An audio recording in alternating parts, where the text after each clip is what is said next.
is brought to you by Head Start Basketball. For all the players that we work with, we do film with them throughout the year. So on average, it's about 8 games. And our thing is we can help you a little bit over time by watching your film. And it's universal basketball. Okay, you just stood there with your knee straight when you could have went over there and boxed that guy out, right? Or you're not in help here. Is there a reason why? Or you're standing at the wing, your teammate's driving down the slot. Should you relocate to the corner? So it's universal basketball stuff. So we do that throughout the year, which I think is a really good way to have a relationship with them, number one. And you're a basketball tutor for them, right? And then for the guys that are serious about playing in college, it's preparation. And it's not going to be the first time that they've heard terminology. So when they get to college, we think that some of those guys will be a little ahead of the pack. Kevin Driscoll is currently the director of Real Hoops and has spent the last 25 years coaching or playing basketball at the high school and college level, including 10 years as a Division I assistant coach. In his role at Real Hoops, Driscoll is a recruiting advisor, exposure camp operator, and film study coach. Driscoll previously spent 4 years as a men's basketball assistant coach at Marist College from 2018 to 2022, and also served as an assistant coach at Loyola University of Maryland of the Patriot League in the 2017-2018 season. He was an assistant coach at New Jersey Institute of Technology in 2016-17, and was an assistant at Holy Cross from 2013 to 2016. Driscoll has 4 years of experience as a director of Hoop Group Elite Camp and began his collegiate coaching career with 3 years as an assistant at Albright College from 2006 to 2009. Driscoll began his coaching career as the head boys basketball coach at his alma mater, Hamburg High School in Pennsylvania, from 2004 to 2006. As a player, Driscoll was a 4-year letter winner at Misericordia University, helping the Cougars to a pair of ECAC Division III postseason tournament appearances. Hey, Hoophead, score big on Dr. Dish Basketball's end-of-year sale and give your team the gift of extra, more efficient reps this season. It's a perfect gift to your team for the holidays. During the Dr. Dish end-of-year sale, everything must go. You'll get $3,000 to $4,000 off select Dr. Dish models. Visit drdishbasketball.com and get your Dr. Dish shooting machine today. Hi, this is Sean Rossi, men's basketball associate head coach at Montclair State University, and you're listening to the Hoop Heads podcast. Coaches, you've got a game plan for your team, but do you have one for your money? That's where Wealth for Coaches comes in. Each week, we'll deliver simple, no-fluff financial tips made just for coaches. Whether you're getting paid for camps, training sessions, or a full season, Wealth for Coaches helps you track it, save it, and grow it. It's time to stop guessing and start building. Subscribe now at wealthforcoaches.beehive.com/subscribe and follow us on Twitter @wealthforcoaches for daily money wins. Your money needs a coach. Start with Wealth for Coaches. Be sure to take a few notes as you listen to this episode with Kevin Driscoll, director of Real Hoops. Hello and welcome to the Hoop Heads podcast. It's Mike Klinzing here without my co-host Jason Suckle tonight, but I am pleased to be joined by Kevin Driscoll from Real Hoops. Kevin, welcome to the Hoop Heads pod. Thanks, Mike. Appreciate you having me on. Thank you very much. I've been listening for a long time.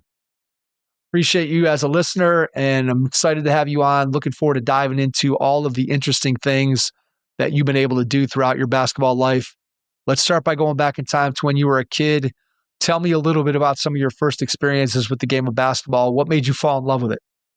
Oh, man. I mean, it started maybe like 5 or 6, like first, like kind of like memories basketball. My dad was a local coach. He was the junior high, which was the 7th grade coach. Our high school was like 7th to 12th grade at the time, which is pretty wild to think about now. So he was the junior high coach for probably like 10 or 12 years. And he also coached like elementary as well. And so I remember being in kindergarten, and my dad, he ran his own business. So he would pick me up half days at like noon. I would go have lunch with him, and then he would take me to the 7th graders practice. And so it was right from there. Like I was the little kid dribbling the ball in the corner of the gym and just wanted to be around the older kids and thinking they were like the coolest people in the world. And watching him pass and make shots and things that I couldn't do. But when I watched them do it, I knew that like that's what I wanted to do when I got older. So it's just one of those things, like early core memory for me in my life, and just that's kind of how it all started for me in a little rinky-dink town in Pennsylvania. So when you think about your dad as a coach and going to the gym and watching him, and just I'm sure even if you weren't consciously aware of the conversations that you were having about his team and about coaching, when you think about yourself and what you eventually became as a coach, what are some things that maybe were influenced by your dad? What characteristics did you steal from your dad that became kind of a part of you when you became a coach? I didn't think I would be, but like he was pretty old school, and I think old school now especially is like a really good thing. I think that was part of it. And he was pretty simple in a good way, not too complicated. And it was all about the fundamentals, And at that time, it was a public school that wasn't like a basketball powerhouse. So it was a lot of teaching. And can we get these kids to, make layups from their right and their left hand, whatever their strong and their weak hand was. Can we get them to dribble with both hands, share the ball, play defense the right way? So it was really a simple game from what he was teaching. And a lot of those things is, definitely things I learned early on. As you started getting a little bit older and started to get more into the game, what do you remember about just how you went about getting better? Did you approach it in any way scientifically or in an organized fashion, or were you just kind of out there playing and getting your work up in the gym? I know it's totally different today because of all the access that people have to YouTube and just trainers and all this stuff. But just tell me a little bit about how you grew up in the game, trying to improve and be the best player you could be back in the day. Yeah, I mean, I'll be honest. I mean, I probably wouldn't be a great example if you did a case study on me. Mine was just playing. I mean, I played all the time. I love to play. But like, there wasn't anyone locally who was like, oh, you can go work out with that guy, or he's a trainer. Like, there was none of that. I was really fortunate in the summers. I would, go to camps in the summer. So like I went to the Pocono Invitational Camp, which I ended up running 20 years later. Maybe, I don't know what the math is, but going to those camps in the Poconos was great because it was like 92, and like Bobby and Danny Hurley were there, and they were like college kids, and like their dad, Coach Hurley, was like running the drills, and the Hurleys were like sitting there. Bobby and Danny both had full heads of hair at the time, which they don't anymore. And then like Kevin Boyle was there, who was like this young hotshot coach at St. Patrick's in Elizabeth. And like, he was just on the rise, and like Herb McGee was doing the shooting and teaching. And so those are like super core memories too of like development and learning and things like that. But like once I got back to like my hometown, there was no one that was like teaching those things. So it was just like play as much as you can, play with the older guys as much as you can. And like getting into high school, I would play in the summers with like, men's leagues and things like that. Older, slower guys that would just beat the crap out of you and teach you how to play. But yeah, I mean, I was an average high school player. I was good enough to play in college at probably an average level. So I'm definitely no superstar player, but it's one of my great loves, the game of basketball. What's your favorite memory from being a high school basketball player? What stands out for you? A lot. We were like this little like farm town in Pennsylvania where I grew up, and there's a town or small city called Reading, Pennsylvania. And Danielle Marshall, who played in the NBA, played at Reading High School, and Stu Jackson, who was a long time big college player. I think he played at Wisconsin. And then, recently Lonnie Walker was a Reading High School graduate, played at Miami, played in the NBA for a few years. So my little farm town went down and beat those guys. And it was at the time the worst loss in the history of that gymnasium. And when we came out on the floor before the game, their student section was singing Old MacDonald Had a Farm, because we were all farm guys, So that was definitely a great memory. And we had a good little high school team. We fell short in a lot of the big games, unfortunately, but we had a lot of fun, and a couple of us still text once a week to this day. So, as you know from all the people you talk to on these podcasts, just like how basketball just brings people and keeps people together is really cool. Yeah, that's what it's all about. I mean, the connection that you build long after the wins and losses fall away, the relationships that you build, whether it's with your coaches or whether it's your teammates, those are the things that, again, you remember long after your time together on the court is over. The relationships are the ones that still stick around. Did you always know you wanted to play college basketball? Was that a dream that you had as a kid? When you were 10, where'd you want to go to school? Where was your dream school? Where'd you want to go? Well, when I was 10, it was 1992, and I had just told you about like the Bobby Hurley thing at being at the camp, and it was Bobby Hurley and like Christian Laettner. So Duke. When I was 10 years old, I thought I was going to Duke for sure, And then 3 years later, a friend from my hometown, his dad, was an alum of North Carolina, and I remember 3 years later we went to North Carolina camp, and then that all changed. I fell in love with North Carolina, and there was a rising freshman. All the players were on campus in the summer. There was this rising freshman from Daytona, Florida, who was like 6'7", hitting threes, windmilling. And then Jerry Stackhouse and Rasheed Wallace came back for like an alumni game. And Vince Carter, who I'm talking about from Daytona, he hadn't played one college game yet, and they played this pickup game. It was Shammond Williams, Ed Cota, Serge Zwicker. I mean, it was unbelievable. And Vince Carter like windmilled on Jerry Stackhouse, and like then North Carolina became my team for a couple years. So I guess I was a little bit of a front runner at that point.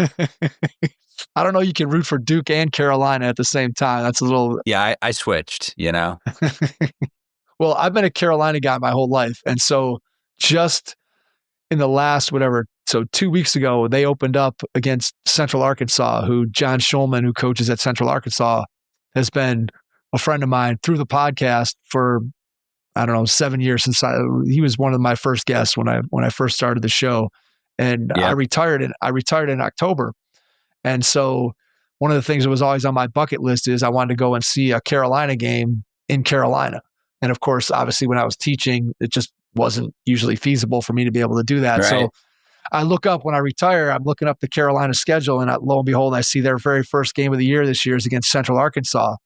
So I texted Schulman. I'm like, hey man, can you get me a couple of tickets to the North Carolina game? And he's like, well, let me work on it and see what I can do. So he got me some tickets, and my wife and my one daughter who's here and not in college like my other two, we drove down to Carolina and got into the shoot around. And then Jeff Lebo, who was friends with Schulman, gave me and my wife and my daughter, along with some other people that were there from Central Arkansas, a tour of the Carolina locker room, got to see the Jordan shoe wall, the whole film room, all the Jordan murals that they have in there in the hallways and stuff, and got to shoot around on the court at the Dean Dome. I was like a little kid. So you talk about somebody being 10 years old. My wife's like, you look like a little kid out there just taking some shots. My daughter's taking pictures of me standing at half court in the Dean Dome. Yeah. So again, as a little kid, it's just one of those things that, I was just like you, man. I was totally unrealistic, and I was probably even unrealistic up until the time I was like a junior in high school. I still thought I was going to Duke or North Carolina or Ohio State at the time, and just because again there wasn't any information out there the way there is today. So yeah, I could totally relate. Tell me about Misericordia. I went to Misericordia. I actually originally went to Albright College just for a semester. My choices were Albright College and Misericordia my senior year in high school. And I had a teammate who was really good in high school, and he was recruited by Albright. And that was kind of like why they were recruiting me, and it was local. So I kind of just went there because it was local. That kid ended up being like on the all rookie team, and it just wasn't the spot for me. So I went to Misericordia. I played for Dave Martin. He's the athletic director now at Scranton, whose women's team just beat Pitt, I'm sure you're aware. I'm a huge advocate for Division III. I love the level. I played with Willie Chandler at Misericordia, who's the head coach at Misericordia now. And he scored, you can look this up, I'm 99% sure. He scored 2,000, 898 points, and he had a career average of 26.1 per game. I think he's the only reason I played college basketball, because he was so good that he drew so much attention. All I had to do was be able to catch and make a layup or get his offensive rebound and throw it back out to him. And so, I freshman year, I took my lumps, and then sophomore to senior, probably played like 20 minutes a game. And we had a couple good teams, and it was really fun. A lot of guys we went to school with ended up being like coaches now, like Willie, Will's the head coach there at Misericordia. There's some other guys at different various levels.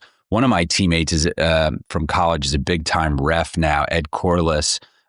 He's ref some, Big East games, Big Ten games, and he's really working his way up the referee chart. So it's cool to see all those guys staying in it to some extent. When did you know you wanted to get into coaching? Was that something that you were thinking about while you were still playing, or did that not hit you until after your playing career was over? Yeah, exactly. I had no idea. And then, I'll be honest with you, I was like not very motivated in my early 20s to, get on into the real world, which, you see that a lot in young males. They don't grow up till they're about 30. So I was even more delayed than that. So I had, I got a job, like back in my hometown, like a little marketing job, is in between, an intern and an actual real position. And, the school that I went to, my alma mater, they had a coaching change that summer. And so I would just go up and work out with the guys and play with them and lift and stuff. And I just told the athletic director, I said, just while you're trying to find a coach, just give me the key. I'll come let the guys in. I'll work them out. I'll shoot around with them. And then once you find a coach, if there's any way I could be the coach's assistant, I would love to just kind of be around, and that's really all I wanted to do. And they went 2 months and they couldn't find a coach. And I guess they got desperate one day and they said, hey, we want you to be the coach. And I was like, of what? They're like, the varsity team. I was like, all right. So I ended up doing it. And, whatever the school board is like maybe it's 7 people that vote, right? So you need the majority, right? So you need to get, 4 votes, versus the 3. And I got 6 votes. 1 person voted against me. The person that voted against me was my dad. Nice. There you go. Yeah. So he didn't want to play favorite. So he voted against me. But anyway, so I got that job, and it was just, a step above the Bad News Bears. And, thank God for that, because I really knew nothing about coaching. And it was just kind of like, my first year was kind of like, I'm the energy coach, get you to play hard, exert as much energy as you can, run 2 or 3 plays. And I definitely wasn't tricking anyone with my, whiteboard. Let's just say that. But we made an improvement from like 2 wins to 8 wins. And then my second year, we went from 8 to 500. We made the playoffs. We lost at the buzzer in the playoffs, and everyone was really excited. And, it was good. And then I was fortunate enough that I was able to latch on at Albright College in Reading, Pennsylvania. So I went there after coaching at Hamburg High School in Pennsylvania. And then I spent 3 years with Rick Ferry at Albright College. And that was great. Unfortunately, I couldn't dedicate as much time to coaching because I also worked in the admissions office. So I was kind of like recruiting first and then, be a part of the coaching staff. But, the guys that were in that program then, Britt Moore is the head coach of Elizabethtown College. Mike Larkin is now on the staff at Rutgers. Adam Van Zels is the head coach of Arcadia. Ryan Van Zels is the head coach of Drew. He just got that job. So that was 4 guys right there. And I hate to find out who I might be leaving out, but that's 4 guys right there that are now full-time coaches. 3 are head coach, 1 in the Big Ten. And it was a lot of guys that just really loved hoops and like Mike Larkin. I mean, I used to run like camps like in the off season, and he would work like all my camps on the weekends at nights. Like he was all in. Like he wasn't as much thinking about the Saturday nights as like how can I how can I work out 5 or 6 local kids and get them better, which is pretty cool. At this point at Albright, are you thinking that this is going to become your career, or are you still kind of looking at it as, I'm going to be working a regular job, and if I can find these part-time positions just to kind of feed my coaching Jones, that's what I'm going to do? Or what was your mindset at this point? I definitely thought career. I wasn't worried about, I was just thinking about basketball 24/7, so these are the things a lot of people admit on these basketball podcasts versus the real world. Like, I wasn't worried about making $1 million or my 401k at that point in time. Again, I hate to say it, but I was just thinking about, how can I get this to a full-time thing? Like, how do I do it? Right. And this is like the early, 2006, 2007. And I would call, email anyone. It didn't matter. So I literally would go through the America East, the NEC, the Ivy, no, I swear, I would call these coaches' office numbers, just try to connect, try to understand what to do. And this is a true story. So Joe Jones was the head coach at Columbia, and he called me back, one of 80 people to actually call me back. He called me back. When he called me, I thought it was a prank call. And we talked for like 15 to 20 minutes. And this is crazy what he told me, and then actually what happened. He was like, listen, man, I played Division III. I forget if he coached Division III. I don't remember, but he played Division III. And he's like, if you want to coach Division I, then you got to quit coaching Division III. And I was like, what? I was like, yeah, you just got to get out of Division III and you got to take a different route. And I just didn't understand what he was saying. He's like, you got to work for the Hoop Group. You got to work for Rob Kennedy. You got to do something like that. And then I just started working every Hoop Group event there was for the next year.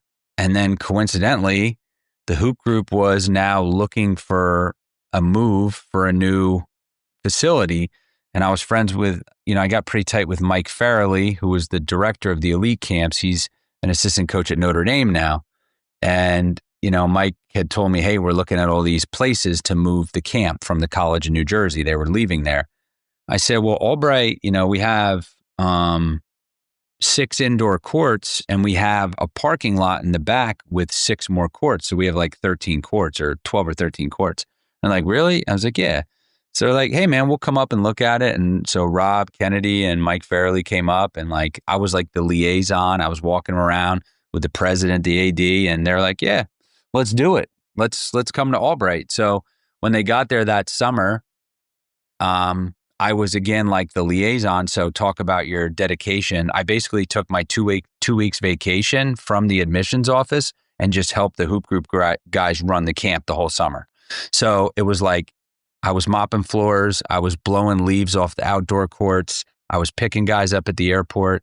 I met Kevin Boyle out front. He literally dropped Kyrie Irving off to come to the camp. Like, anything they needed me to do, I was doing. And then at the end of that summer, they saw like I was in it, and they had a job available in the Poconos, and they're like, do you want to take it? And I knew that wasn't going to be the way that Jones like drew up the playbook to go and run the camps in the Poconos. But I also knew it would help me get in like with the, organization. So, so that was like 2009. Then I went up and I spent the end of the summer running camps in the Poconos, and I did that for like the next year and a half. What did you like about running camp? Did you like it? Yeah. I mean, yes, I love it. Like, I love being on the court, teaching the fundamentals. Like, camp is fun. It's old school. And, a lot of the times it's like more the middle school age kids up in the Poconos, and being able to kind of develop and mold them and just be able to like teach them like new stuff that no one's ever taught them is like one of the fun parts about coaching, as we all know. Like telling a player, hey, try this or try that, and help them correct something or fix something and actually see them do it is like, it's the most corny cliche thing, but it's awesome. Like, that's why people coach. Camp's really hard. It's pretty much 24 hours. You sleep with one eye open when you're running camp. It's really grueling, but when it's over, it's a really proud accomplishment. What were some of the key relationships that you built during that time at Hoop Group that helped you as you moved on in your coaching career?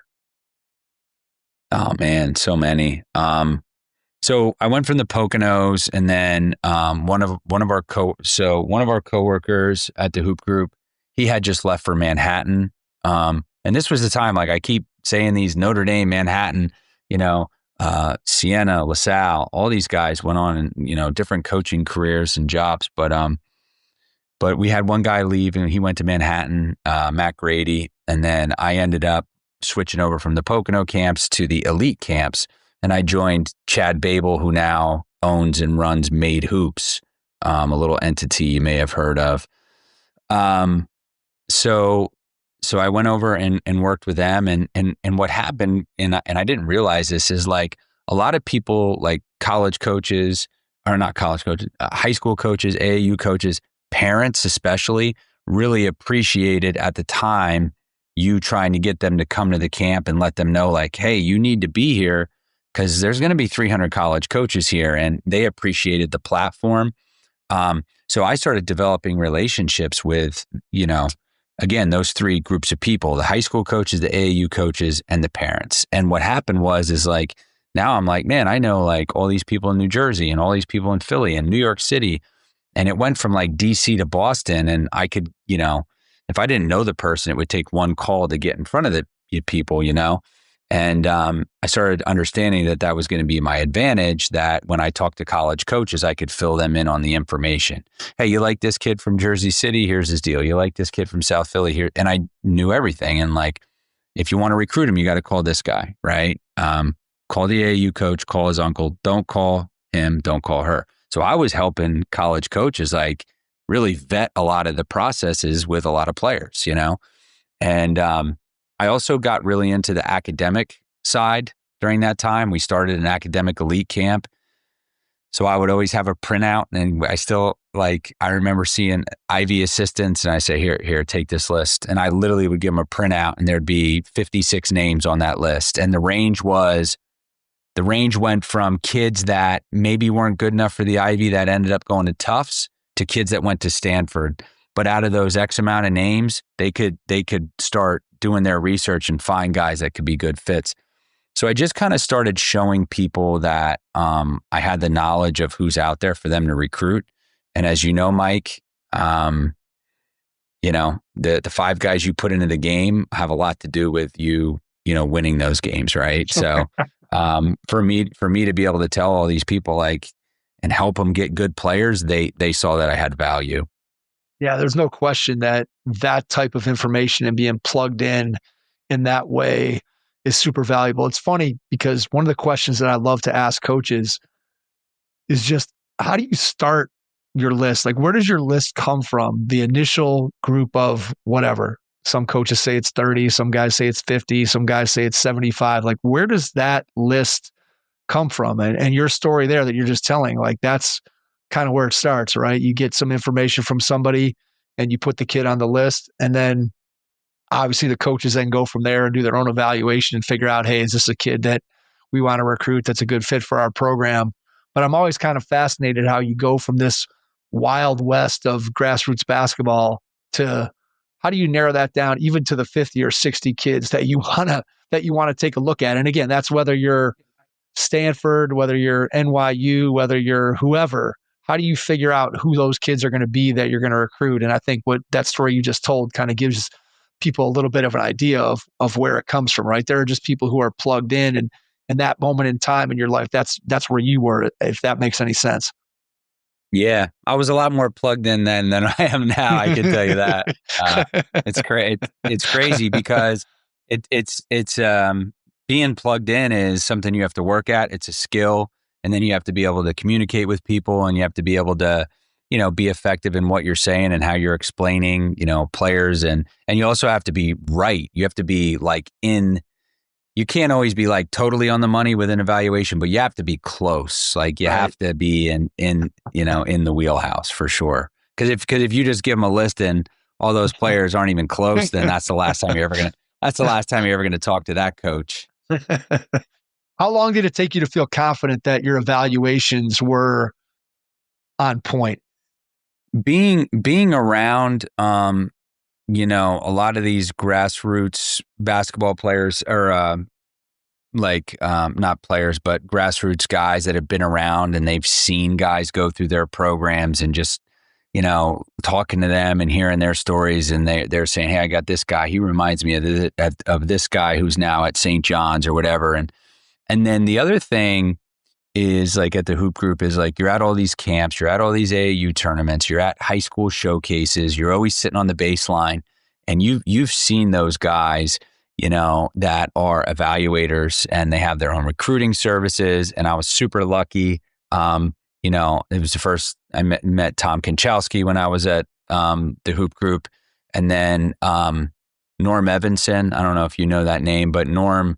He passed away a few years ago, and sort of Tom Konchalski, of course. But Norm, man, like I used to love sitting next to him and talking about him, and he would describe players, and like he was just unbelievable. And he was one of my. You talk about the lists. He was my guy. My 10 years of coaching Division I. I would print out his list, and I'd say, "Hey, Norm, you got these 6 guys that are 6'4" to 6'6", and you have them rated this." And he would tell me about all of them. Then I would go and dive in. But guys like that, Adam Finkelstein, he was still doing that at the time, and just having conversations with these guys. And this is all you talk about. What do you think about the kid from St. Anthony? What do you think about the kid from Roman Catholic or Gonzaga? And at the Hoop Group, there's 12 guys, and they're all comparing and contrasting and arguing about these guys. So it's constantly on your mind. But it is hard to project certain kids. Especially like the really talented, like raw athletic kids when they're in like 9th and 10th grade, when someone who's been around so long is like, oh, that kid's going to play in the Big Ten. And you're like, what? And there's a lot of guys out there that have been doing it for 20, 30, 40 years that pretty on the money with that. Yeah, I do think that one of the things that I guess in some ways I can understand, and in other ways, I always find it amazing that guys can identify talent. And yet at the same time, I always think that, and again, not that I've ever run a scouting service or done anything close to what you're doing, but it's one of those things where you walk into a gym and you just can watch a game. And I think if you know basketball, you can be like, well, that kid's a basketball player. And maybe I don't understand exactly what level he can be a basketball player at, but you can watch a game and be like, okay, that kid the average person walks in, right, and is looking for the kid that scores 10 points or 15 points or 20 points in the 10 minutes that they watch. Whereas you or I are watching, just looking at their IQ and just the feel that they have for the game and all those kinds of things. And I think if you're a basketball person, like you can sense that. But what I always have always wonder about is, man, I look at a kid and I'm like, okay, this kid obviously can play in the game that I'm watching him play in. But then how does that translate? Does that translate to him being a high level Division III player? Is he a D2? Is he a mid-major D1? How does that all translate? I think that's the thing whenever I talk to somebody that has done what you did in terms of evaluating, that's the piece of it that always is interesting to me, is how do you figure out the level? Like clearly the kid can play, but how do you figure out the level? And then like what you said is a whole nother level of figuring that out, where here's a kid who's in 9th or 10th grade who is super raw and maybe doesn't have the basketball skill, but you look at their body and just their athleticism and somebody can project the fact that, hey, this kid can take it to the next level. I'm always kind of amazed by that. Yeah, I agree. I did have a time where I was pretty darn good at it, like 10, 12 years ago. Now, I'll be honest with you, like I tell the coaches with what I'm doing now, it's like, I'm not really sure, but I think you should take a look at him. That's what I say, because like a really good D3 prospect, like some of the Ivies might be looking at, like if they're high academic, like those kids that go to Tufts and Williams and NYU, and they're not that far off the kids going to the Ivy League. So to make those, like, I think that's one of the hardest ones. And then like the D2 level is so good, and people have no idea how good it is.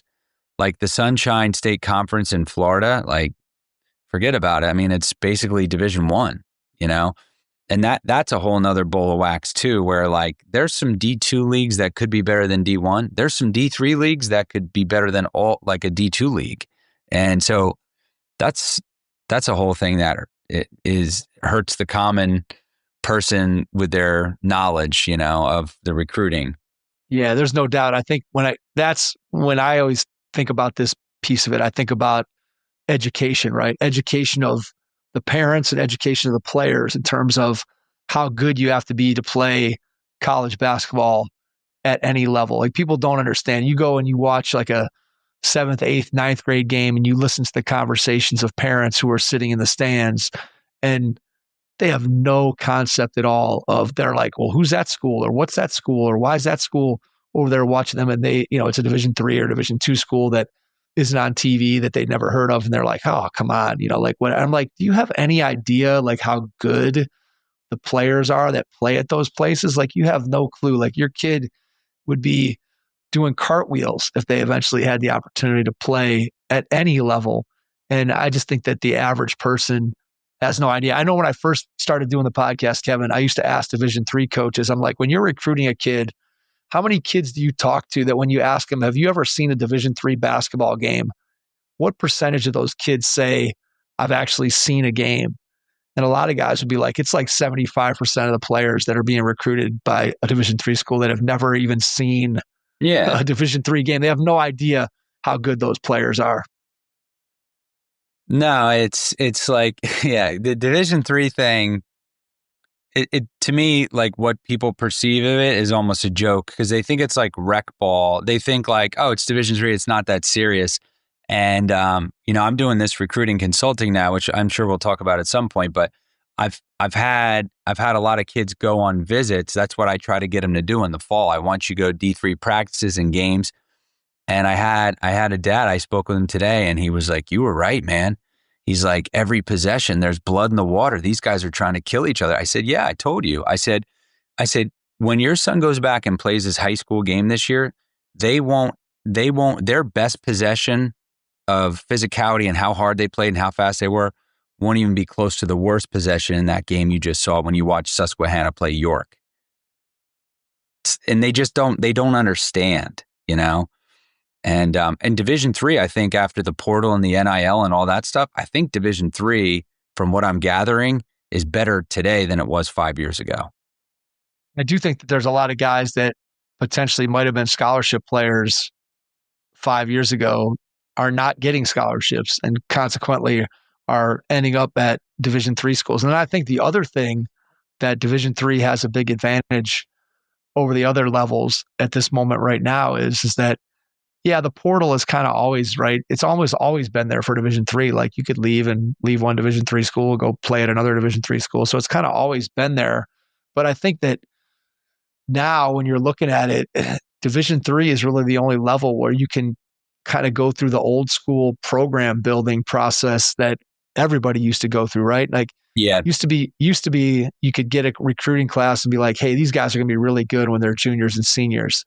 And now, if you're a Division II or Division III, like that's that's not happening. Yeah. It's a year-to-year process. Whereas at Division III, you can still bring in a kid as a freshman and think, well, maybe he's not ready to contribute now. But again, talking like we did a minute ago about a kid who has potential, somebody's going to develop, and by the time they're a junior or senior, now suddenly that kid can be an integral part of what can be a really good team. And I think that adds to the quality of play, just the continuity that you don't see at the other levels of college basketball right now.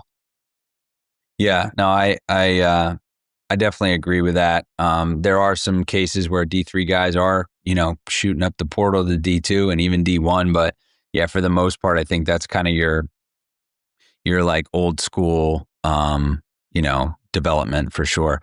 I want to make sure I tell this story before I forget on the level of D3.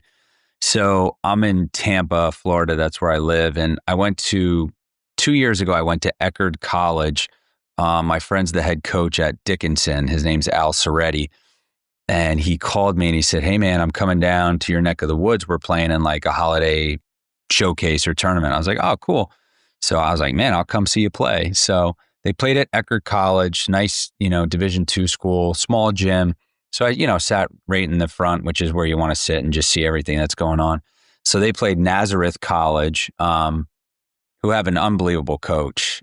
So like really good coaches. And I hadn't seen a college game in like 3 years because I got out of college basketball and kind of stepped away. But the last game I had ever seen was I was coaching in the MAC conference, Division I.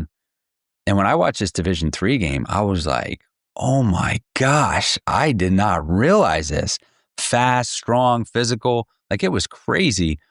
And I don't have a whole lot of name drop stories, but this is a name drop now. So Jeff Van Gundy was at the game because he's a Nazareth alum, and I'm pretty sure, I don't want to give you any false advertising, but I think he's like in the Hall of Fame, maybe at Nazareth, or was a good player there. And I was like, that's Jeff Van Gundy. I'm just going to go talk to him. So I talked to him after the game because I knew I had to, talk to Jeff Van Gundy because he's like a basketball prodigy. So he was the nicest guy. I talked to him for like 15 minutes. And I was like, what do you think about that game? He goes, I think if I was on the team, I would have a jersey, but I'm pretty sure I would never get into that game. He goes, that's how good that game was. Wow. And he was right. Like, it's just like, it's like 2 inches at this position, 2 inches at that position, maybe 10 pounds of muscle at a certain position. And then a little bit is like the quick twitch from a point guard or something, the difference between this low Division I and Division III. But like, man, it's high level. And there's over 5 million high school basketball players in the country every year, and only 1.6% play Division III. So I think that tells you how good you have to be to play in college. It really does. And I think you make a really good point in terms of just the slightest of differences, right? In terms of, and most often it's just the physical tools, right, that set a Division I player apart from a Division III player. I've had the opportunity to watch either my son's team or some other teams, just watching during the process of his recruitment or just going to games and seeing some Division III schools play against some Division I schools and seeing the kids who are the high level Division III players going against the Division I guys. And when you watch them, you see that the skill level of the best players in Division III is oftentimes equal to or better than the Division I player. And the difference is just the Division III guard is 5'10" and weighs 160 pounds, and the Division I guard is 6'4", 210. And the skill level is very similar, but just the athleticism and the size sets them apart. But it's just very interesting to watch. And as you said, I've had the opportunity to go and watch my son's team play all of last year and then through 4 games this year. And just to be able to see, like you said, the physicality and the effort and the skill level and just the competitiveness of those games. And I think people people take it for granted. People who are not yet to the college level as players, parents, and even some coaches, I don't think they necessarily understand. I'm thinking AAU coaches, they don't understand how good that level of basketball is in any way, shape, or form. My go-to statement is always, you have no idea how good you have to be to play college basketball at any level. That's my go-to statement whenever anybody says something to me about who's recruiting them or who they want to be recruited by. I'm like, look, if somebody's recruiting you, take it as a compliment, man, and get an opportunity to play for 4 more years wherever you can do it. Yeah. It's like the whole levels thing and kids not understanding levels and think they're a level higher than they are. And it's kind of like, what am I missing here? Like, these 3 D3 schools are recruiting you. They call you once a week. You want to play Division II. You've never heard from those people. Yeah. Keep waiting, and you're just going to miss out on, could be an unbelievable opportunity. And that's my, you're I guess you're bald too, but that's probably why I don't have any hair. That's why I don't have any hair, because, just trying to educate, student athletes, parents, whatever, on just the levels and how good things are. And that's kind of like my full-time job now, which I enjoy it. But it's just so hard to explain to someone that has never, like you said, has never seen it or doesn't understand it. And it's your whole life, like for me, I was part of 400 or 500 college games. I sat in the front row as a player and assistant coach. So like, I have a decent idea, so you watch some like you go to ESPN Plus and you watch a quote unquote low major game and you think you can play in that game, you're not even paying attention to how great the passing is, right? Like, just like you watch a high school game, they don't throw passes like that. You watch a college game, the ball's going side to side. It always lands in the guy's hand who throws it. They snap the pass. And then the help's always, the defense is always moving at the same time. And they're so good that the regular trained eye, they get confused. Like they can't even tell how good they are. But it's really hard to explain, but I'm hoping you're picking up what I'm putting down. No, it is. And I'll give you a personal example, just thinking about my son, who's now a sophomore in college. And I look at where he is today as a player. Like I watch him on the court in his sophomore year playing Division III basketball. And I watch the way he plays, how much more under control he is of what he's doing on the floor, how much harder he plays. And he always played hard, but just, again, how much that has even gone up another level, and the skill that he plays with, and just the physicality and all the things that you were talking about. Just, I don't think we had any idea when he was in high school of what that was going to take in order for him to be able to get an opportunity to get on the floor at the college level. And again, it's a process of just improving yourself and working and being in that environment every single day. You either rise up to meet that, or again, some kids fall away. And so often, again, people just don't have any idea. And that's what it comes down to. They don't understand how good those levels are. Because again, they're just not exposed to it, right? You only see what's on TV, and then therefore you watch it and you're like, oh, if let's put it this way.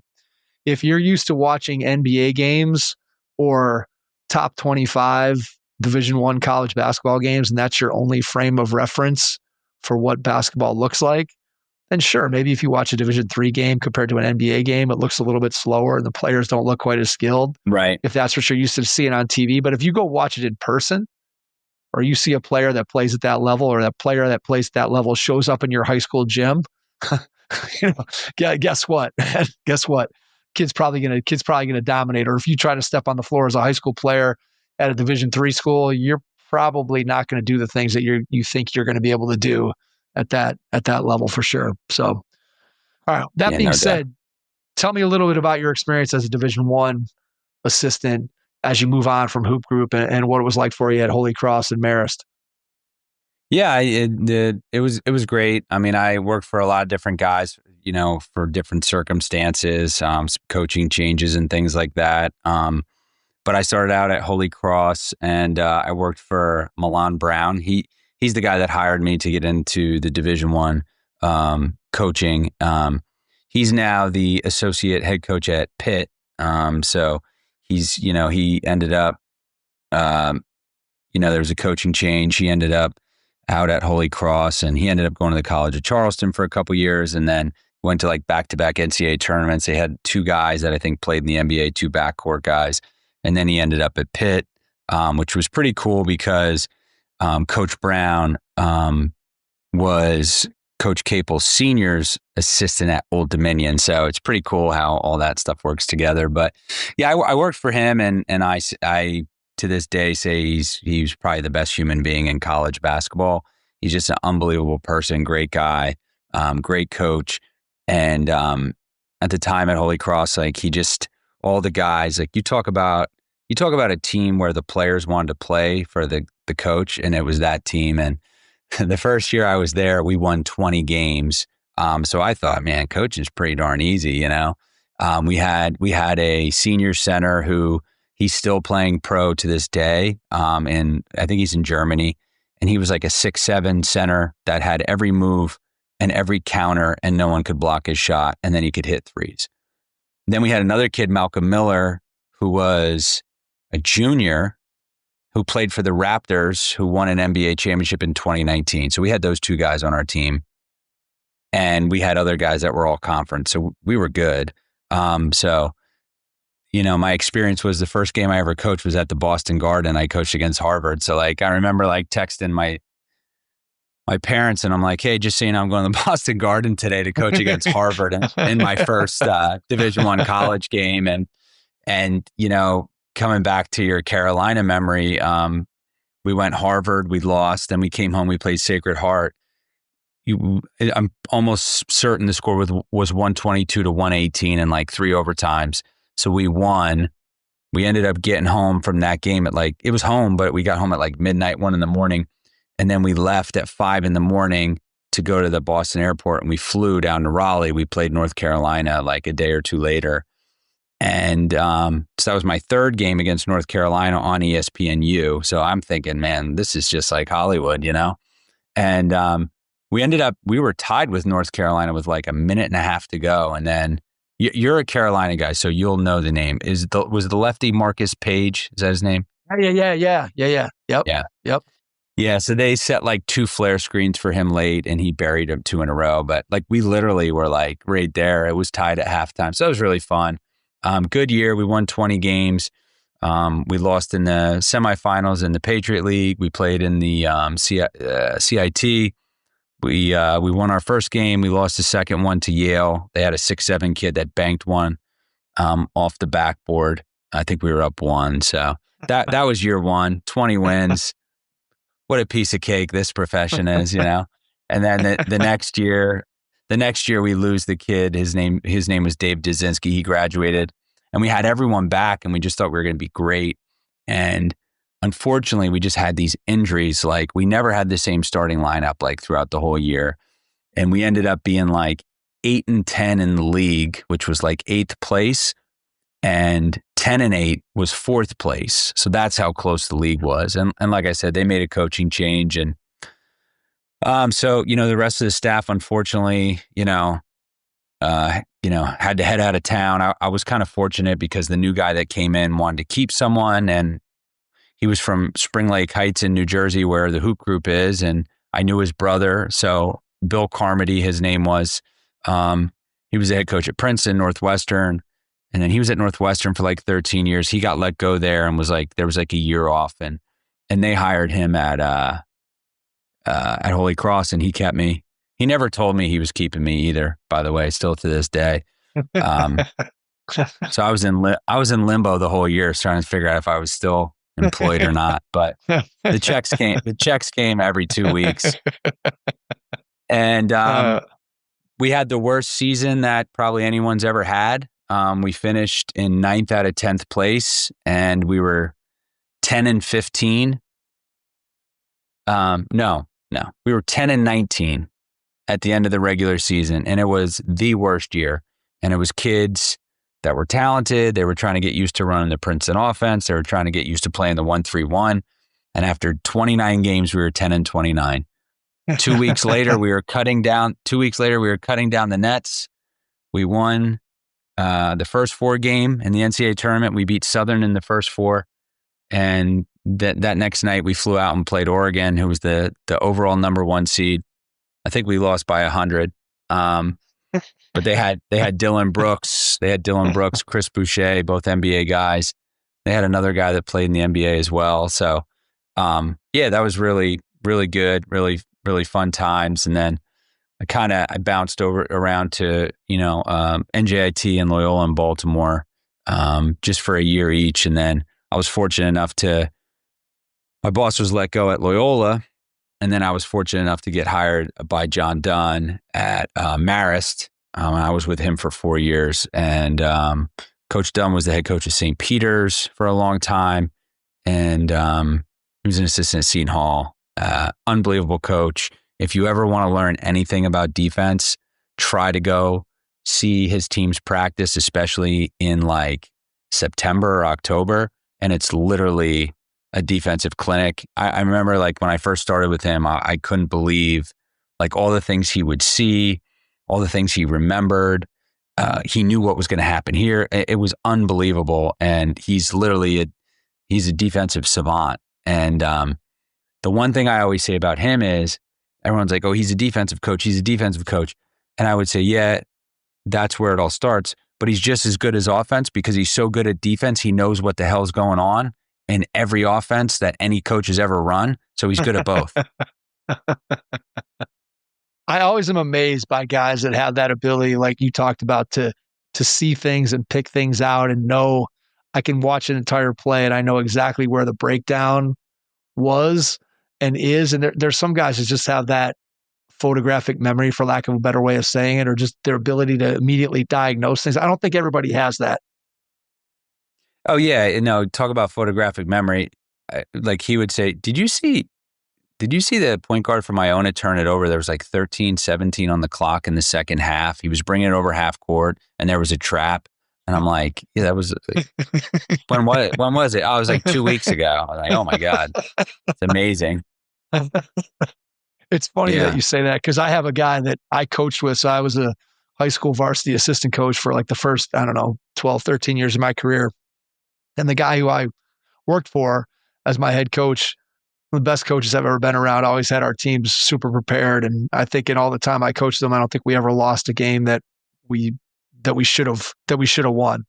But anyway, He was one of those guys that just would remember. He'd be like, hey, do you remember that game against whatever 4 years ago when it was in overtime and we had the ball and they got the steal and then we came down and blocked the shot and then we got fouled on the rebound and then it was a 1-on-1 and we went, I'm like, I have no record. I don't even remember the game, let alone the specifics of the play that he's talking about. And sometimes I would look at him, I'd be like, are you just making this up? Like, is this just complete? Like, if I went back and looked at the film, like, is any of this even true? Because he'd have so many, he'd have so many details. But I think there are just some people that have that ability to recall that stuff that I certainly don't have. Yeah, no, it's amazing. And I mean, there's a reason that guy's successful. I think he's been a Division I head coach for over 20 years. It's like 2 or 3 years ago, all of Division I, the defense is ranked, and I don't know what effective field goal percentage or whatever. I forget what category it was, but I think it was overall some type of defensive. Houston was number 1 in the country, and Marist College was number 2. I mean, so that tells you what you need to know, right? Let's get into what you're doing now with Real Hoops. Tell me a little bit about how you got it started, why you got it started, and what it is that you do on a day-to-day basis now. Yeah. So, I got out of college coaching like 3 years ago. I was just trying to, I made a big life change, and, it was actually, dealing with some mental health issues too, which, I think I don't mind sharing because I think people go through that. So I just kind of totally got out of basketball and was like, start this new life or whatever. And I'm just going to do a regular job. So I started doing that, like the quote unquote real world. But the whole time, like basketball is kind of like, hitting me on the shoulder, like, hey, there's still things you can do. And so like, I remember I had, my son was, 3, and then my daughter was like 6 months, and I was just walking them through this park around where we live. And it was a nice time of the year. And so this guy was teaching these kids how to play basketball. And I was like, oh my gosh, I can't believe what that guy's teaching these kids. And I'm watching the kids and I'm like, they're pretty good. Like 6th, 7th, 8th graders, they're talented, skilled, they're good. And everything this guy was teaching them was not relevant, not translatable. So I remember like waiting until the trainer left, and I just went and talked to the parents for a little bit. And I literally like grabbed their numbers and I kept in touch with them. And I said, hey, if you want, come back next week. And, the 4 or 5 kids, I'll do, a workout with them. And, so I started doing it a little bit here and there, just on the side. And then I got this bright idea. Well, all these other guys, they're doing all this stuff that's not even real. And my stuff's real. It's Real Hoops or whatever. So I just say, I'll call it Real Hoops. And then, so the original master plan was to be this guy that was a trainer and taught kids how to play. And so I started doing that for a couple of months, and I basically went out of business because they didn't want to jump stop and pivot, So everything I was trying to teach that if they're good enough to play in college, I'll actually find out is the reality of it. It doesn't fly. So that was like one of the first things. And then a company called College Athlete Advantage got in touch with me, or vice versa. And they have a guy, Steve Schaefer. I don't know if you know him, but he's running he's unbelievable. He's great. So he's running the recruiting side of, or the men's side of the recruiting at College Athlete Advantage. So they picked me up to do, recruiting, advising on the side. And I really enjoyed it. I liked it. And then Steve left. He started his own company, and he's doing really well. And then I just kind of was like, yeah, I think I'm going to see if I can do this as well. So we started hitting the ground running, like 15 months ago, and began building clients and just helping them through the recruiting process and advising and telling them what camps to go to, what camps not to go to. Here's where you can be seen. Hey, if you go to this camp, there's going to be 30 coaches there. I'm going to text them, let them know you're there, right? I'll send them your transcripts. I'll send them your highlights, and just trying to get to the information at a quicker pace than they could by sending out, emails on their own. And one of the big things we've been doing that seems to be really popular is we do film sessions with the players that we work with. So, at the Division I level, you got like 4 or 5 coaches on staff, ops guys, video guys. So they're just constantly pounding film of all their players after every game, practice, scrimmage, sometimes even a 1-on-0 workout where a guy's just working out on his own. They film it and they break it down and they show them, hey, your jump hook, you need to do this, or your free throw, you need to do that. So film is such a critical part of the game. And at the high school level, you have film sessions where you study your opponent, and you might have a film session which is a recap of your team. But very rarely is there individual film sessions, because no high school coach could rip and edit and analyze 8 players that played in the game you can't do it. So what we do, and I have another former guy that coached Division I for 13 years. I have some former D3 guys that do it a little bit on the side, is for all the players that we work with, we do film with them throughout the year. So on average, it's about 8 games. And depending on when they start, we love to do summer league games. We love to do fall league games. And our thing is like, listen, we can help you a little bit over time by watching your film. And it's universal basketball. So it's never like, what the hell is your coach telling you? It's like, okay, you just stood there with your knee straight when you could have went over there and boxed that guy out, right? Or you're not in help here. Is there a reason why? Or you're standing at the wing, your teammate's driving down the slot. Should you relocate to the corner? So it's universal basketball stuff. So we do that throughout the year, which I think is a really good way to have, a relationship with them, number one. And it's like you're a basketball tutor for them, right? And these are things that, again, high school coaches, or they might be athletic directors, they might be teachers. They just don't have the time to do it. So we can we can kind of be an extension of their coaching staff. And then for the guys that are serious about playing in college, it's preparation, and it's not going to be the first time that they've heard terminology. So when they get to college, we think that some of those guys will be, a little ahead of the pack. Film development on an individual basis is just missing. So we're really excited about all the progress we've made. And so that's a little bit about what we're doing right now. How do you start that and get your first client? What's the process for getting the word out that, hey, this is what we're offering, this is what we're doing? And then how have you continued to sort of build your clientele as you've gone along? Really, like it's built off trust and word of mouth and referrals, pretty much what runs the world, right? Business, why a kid goes to a school is believing in someone, trusting them, and knowing that they know what the heck they're talking about. So a couple years ago, when I was just like doing it on the side, I really got into the film thing, and I just was calling every high school and AAU coach in the country that had really good players, and I was just doing film sessions with them as like, hey, you want to try it out? Check it out. And I started to catch on, and there's a kid named Ethan Lynn from New Jersey. He goes to Montgomery High School, and we had a film session. He was coming off an injury, so he was probably a little down in the dumps. He actually had pins in his ankles. And he hadn't played in like 6-7 months. So we did a film session, and they kind of liked it. Like, hey, can we do another one? I was like, yeah, definitely. And this was like August, and we were watching film from January, February before he got hurt, but it was something to keep him mentally in the game. And, I built a relationship with him, and the dad was actually an Olympic tennis player. His name's Benny Lin. So he was for Indonesia. And he was in 92 in Barcelona. So he said when he played tennis for Indonesia and he got to Barcelona, he was more worried about meeting Charles Barkley than he was playing in the Olympics. But so Benny and I, became connected. And the reason I tell you is he was a tennis player is because he runs an international tennis recruiting agency. So he brings people over from all over Asia, brings them over to the States, sends them to camps in the summer, helps them get recruited. So he was like, I think what I'm doing in tennis, you should do on your own, and I had been doing it with CAA a little bit, so I knew it was a real thing.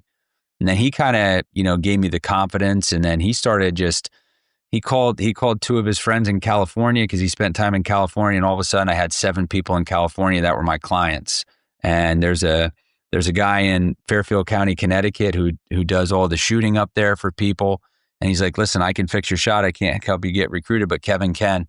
Now I got 10 kids from Connecticut. And then there's 2 programs that I've had 3 consecutive kids in.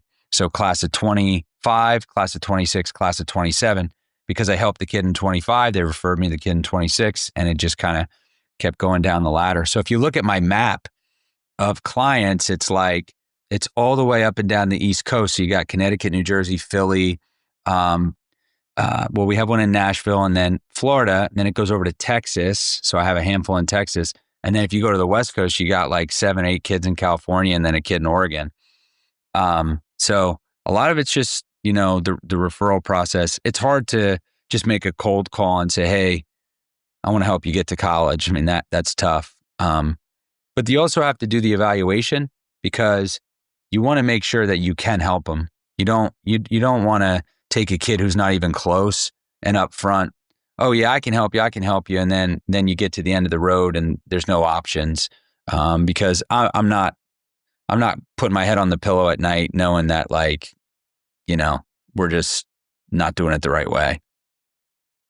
How important are the relationships that you have from your time in college coaching as far as being able to reach out to those college coaches and say, again, as you build your reputation and you're talking about the kids that you have a pretty good feel for where they can play, how important are those relationships that you built during your time in college basketball to this whole process? It's the most important thing. Like I mentioned Britt Moore earlier, he has a kid that was with me here in Tampa training for 2 years, and this kid's a junior for him, averaging 12 and 9. He's a 6'3" guard, averaging 9 rebounds a game. And it was just me telling Britt, like, hey, check this guy out. What do you think? And he's like, yeah. And it's early, but they're 3-0, and he said the kid's played a big role in it. And so what I've learned though, as doing this is not, I never liked when someone was like pushy or you got to take this guy, you got to look at this guy, he's a no-brainer.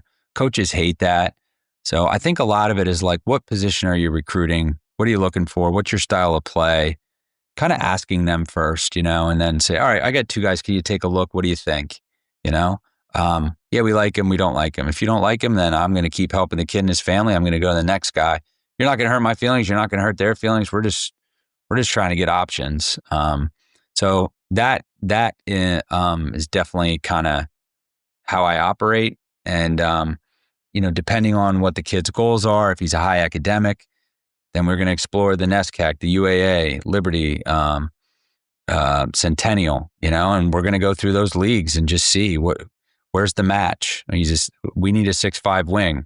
Okay, cool. Here's a kid. Check him out. What do you think? And that's kind of it's just connecting people. I tell people all the time, I don't have some fancy computer system. I can't solve algorithms, but I can call the people that we want to get in touch with.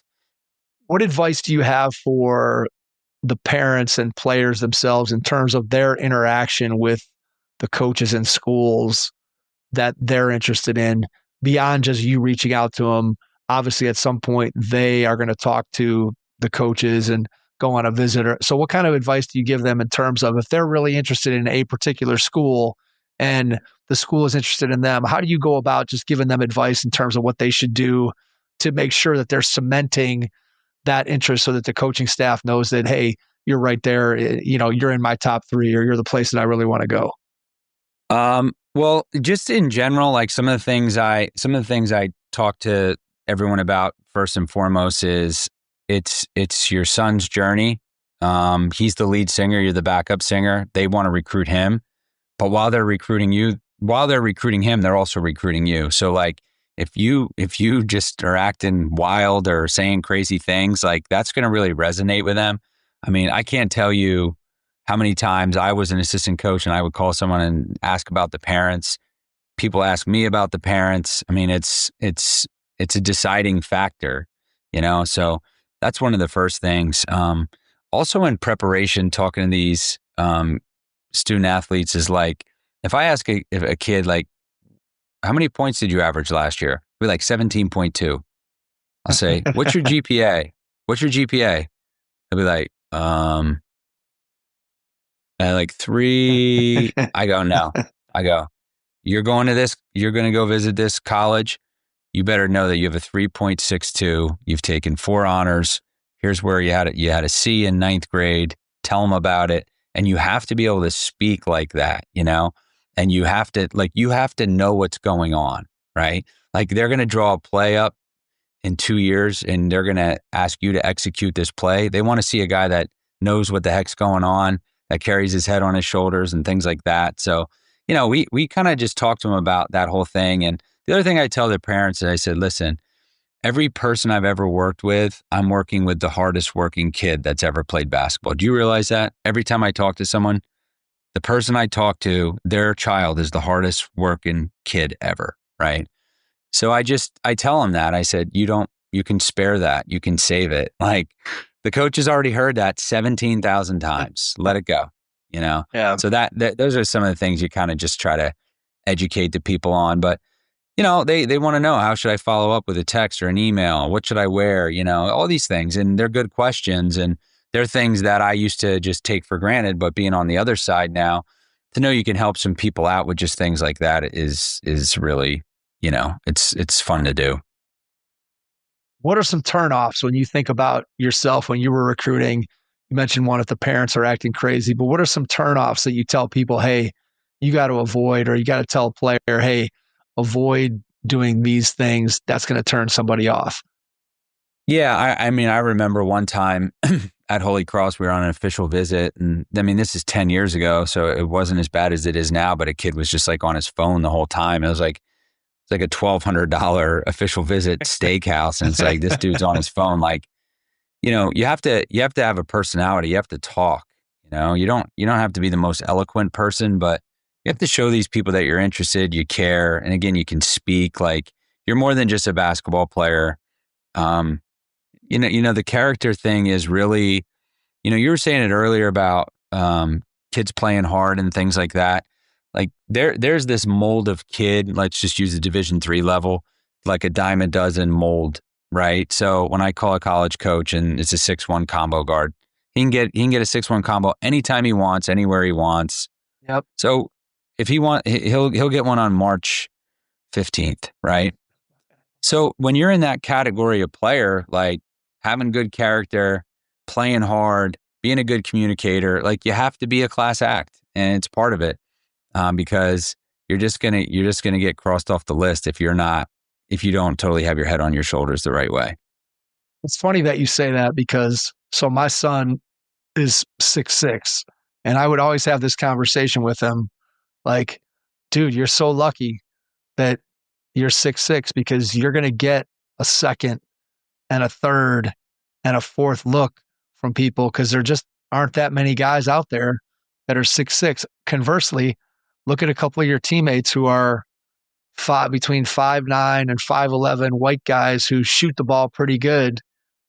Look at how many of those kids there are at this AAU tournament with 50 courts. I mean, you could just start throwing darts out at people with your eyes closed, and you're going to hit a million of those kids. And I think that, you make a really good point that if you're in that category, which, let's face it, a lot of people are, right? So you got to do some things.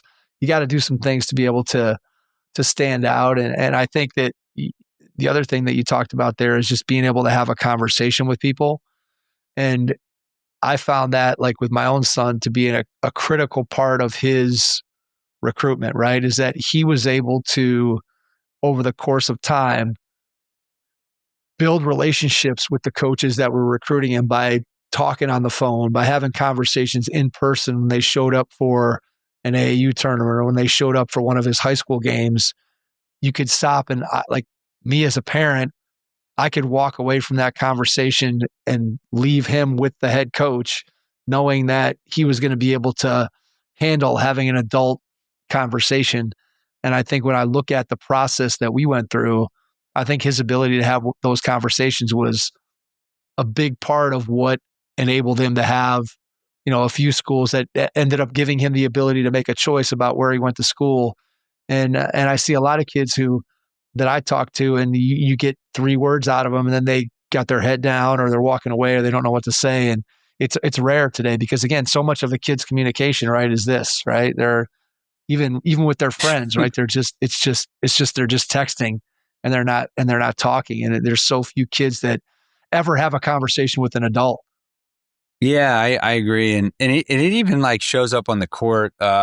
So myself and a guy, Chris Kavinsky, he's down here in Tampa. I referred to him earlier. So he coached at Old Dominion for 13 years.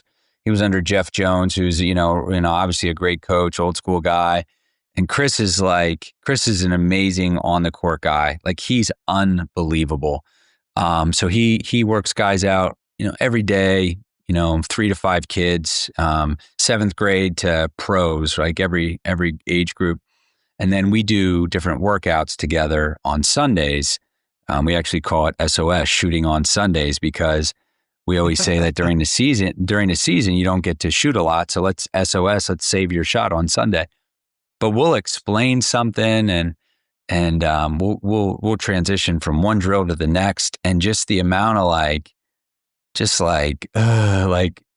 it's like, so Chris and I will get so frustrated, be like, do you guys want us to text you what we're saying? Do you want us to DM you, or maybe put it on TikTok so you understand?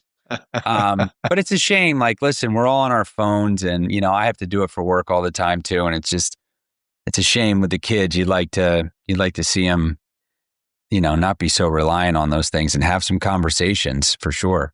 Coach is also one of the deciding factors too, is like, oh, that kid wants to be here.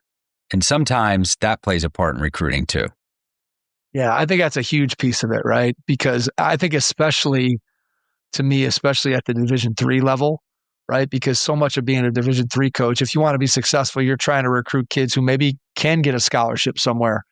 And so if you're a kid, and like, I'll use a personal example with my son. Like, I told him probably from the time he was in 10th grade, look, if you're going to play college basketball, I feel like you're going to be a Division III college basketball player. That's where I think your skill level and where you're at, that's what you should be shooting for. And so Right. when I started trying to help him and figure it out, we just started targeting schools that we felt like were a good fit for him academically and a good fit for him basketball wise. And then we made it clear to the schools that we reached out to that we're interested in coming to your school, and that's why we're contacting you, and you're in our top 3, or you're in our top 5, or whatever it might be. And I do think that made a big difference, that there was then, those coaches now know any time we put into this kid, we're not wasting our time. We know we have a legitimate chance at having this kid come to our school. And I do think that helped. And of course, there's always a little bit of game of a cat and mouse there, right? Because we all know that the coaches are recruiting more than just the one kid. And we know the kid is probably talking to more than just one school. So there's a little bit of back and forth there. But I think for the most part, right, if it's a place that you're really considering that you really want to go to, I think it's great advice to say, don't be afraid to say, hey, I really want to come here. And I think that helps coaches to see. And it's just like the advice that players always get is, right, go somewhere where you're wanted. Well, I think it also works in reverse, right? Coaches are going to go recruit kids who want to be at their school, as opposed to somebody they're trying to beg to come through the door. 100%. Yeah, I totally agree. All right. So when you think about where you are right now with Real Hoops and kind of where you started, where do you want to go, or where do you see this going moving forward? How is your vision of what you saw it becoming, or what you're seeing it become? What do you think it's going to happen with it in the future? I've been in this recruiting space for probably 2 years. Part-time, full-time. I'm a little over a year full-time now. So I'm like at the reflection of like trying, it's like coaching, like how many mistakes did you make? Like how do you capitalize? What can you do to improve? So this is what I do full time. I run my own business, right? So now I am the head coach. So I feel just as much pressure because every 2 weeks there's no guaranteed paycheck, right? So Yep. it's a different kind of pressure, but I want to continue to elevate the business and, obviously pick up more clients and then to be able to help guide them through the process. And we'll have the whole gambit. We had 3 kids that we worked with this year that committed Division I. We've had kids in the last few months, Johns Hopkins, Carnegie Mellon, Connecticut College, Case Western, like some, great schools. We're going to have some kids that are maybe going to play on a JV or a developmental team on Division III. But so we have the whole gambit. So I think for us is we want to continue to grow and get more clients. We want to diversify the levels for sure. Division II is one where we don't have a whole lot of clients, so maybe that'll be something down the pipeline. But one of the things we're working on for moving forward is just setting up a website, which is launching soon, which will be called Real Hoop Recruit, which is different than Real Hoops, but that's part of the evolution. And what we're trying to do there is have a monthly newsletter and just give people insight on this whole recruiting process, updates, changes, things like that. And then, so like now it's November, like here's some things to focus on. And we're definitely targeting more of the Division III player for sure. But we're going into admissions this month and financial aid, the FAFSA, things like that. And then like, what's the best way to set up your highlight video? What should you be showing? How do you compose an email and send to a college coach? Is it going to be that long? Well, guess what? They're not going to read it, right? So how do we help you get seen a little bit more? Where should you go for camp and why, right? Can we help you save money on making the right choices? So yeah, we're just trying to be an advocate and a guide for people, whether it's the real personalized recruiting or just in general where they want to, get a newsletter once a month and just learn a little bits and pieces. So that's really the goal and the mission right now. We're running some events in the state of Florida because there's no Division III schools in Florida. So we actually fly down Division III coaches and we run some prospect camps down here. So that'll still be like part of the mission as well. But, the camp thing is like, unfortunately, I love camps, but the rest of the society doesn't love camps. So you can't make that you can't make that big of in your business model, right? You have to keep it small. But we're trying to get some people in the Midwest. We don't have any Midwest clients. So if there's anyone out there in the Midwest, that's part of the goal too. Because you got your map with all the pins in it. So we got to start filling up the middle of the country. There you go. That sounds like a good plan. All right. Final 2-part question, Kevin. Part 1, when you look ahead over the next year or two, you just kind of laid out the vision. What do you see as being the biggest challenge? And then the second part of the question, when you think about what you get to do every day, what brings you the most joy? So first, your biggest challenge. Second, your biggest joy. My biggest challenge is just on me being organized and being a good manager and learning how to delegate. So that's my biggest challenge. The landscape of college basketball might be a little bit of a challenge because the levels are now higher. So working with kids and managing expectations is probably, the biggest challenge no matter what. And then you said the second part was what? Biggest joy. Yeah, I mean, as far as just this job and career, it's like when a kid calls you on the way home and says, "Hey, I'm going to commit to this school," and you're like on his call list. Like that's super cool. And then that same kid, his dad sends you screenshots and says, "Hey, this parent or this person was asking about if I should work with you," and he's sending you screenshots like, "Yeah, you should work with Kevin. He helped my son get to this school." So that there's a ton of joy in that, and it gives you confidence that you are being able to provide a service. Because listen, at the end of the day, a lot of this stuff is just all made up, right? I mean, like, hey, I'm going to help you.